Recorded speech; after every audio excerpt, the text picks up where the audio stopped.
परिचय। पिंकी और उसके दादा बगीचे में थे। आराम करते समय उसने एक पक्षी को घोंसले में देखा। वह एक मादा पक्षी थी जो अपने बच्चों को खाना खिला रही थी। पिंकी ने अपने दादा को यह दिखाया। उसके दादाजी ने उसे समझाया कि घर क्या होता है। आइए हम भी देखें कि उसके दादाजी ने उसे क्या समझाया। इस अध्याय में आप एक मकान के विभिन्न भागों के संबंध में और इसे साफ रखने के तरीकों के संबंध में जानेंगे। उद्देश्य। इस पाठ के अंत में आप निम्नलिखित सीखने में सक्षम हो जाएंगे।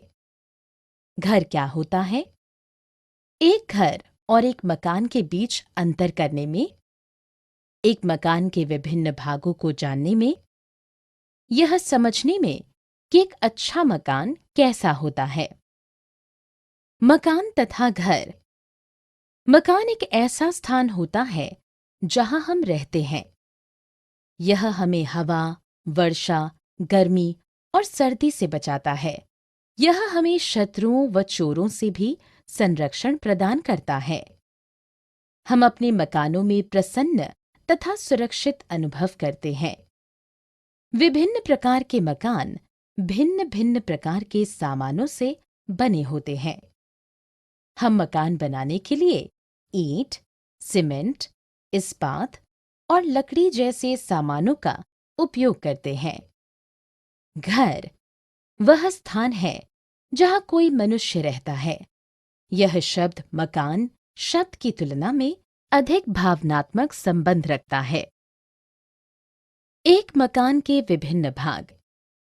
एक मकान में भिन्न भिन्न भाग होते हैं जिन्हें कक्ष कहा जाता है। हम ड्राइंग रूम, स्वागत कक्ष में अपने मेहमानों का स्वागत करते हैं।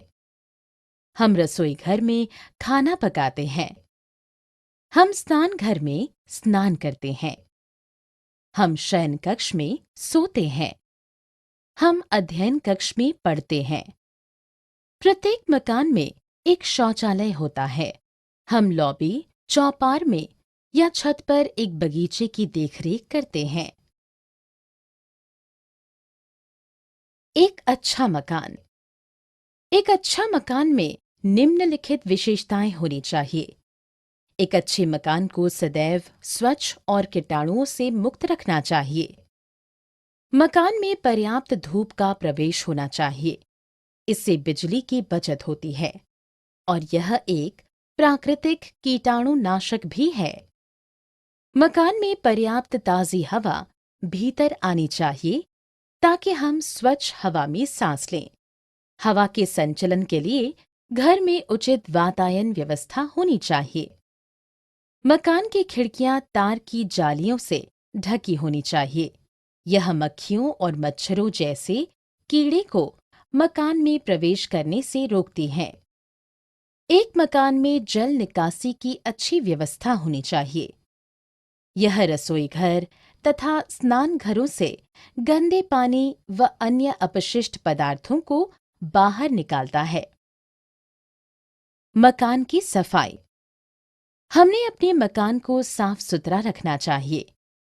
कचरे को कूड़ेदान में फेंकना चाहिए।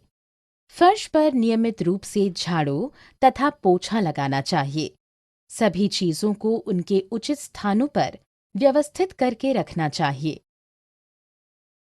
सारांश। हमने जो कुछ सीखा है उसे संक्षेप में दोहराएं। मकान एक इमारत होती है जहां हम रहते हैं। यह हमें गर्मी, सर्दी, हवा व शत्रुओं से संरक्षण प्रदान करता है। एक मकान में भिन्न भिन्न कक्ष होते हैं। शयन कक्ष, रसोई घर, स्वागत कक्ष, स्नान घर, अध्ययन कक्ष आदि। मकान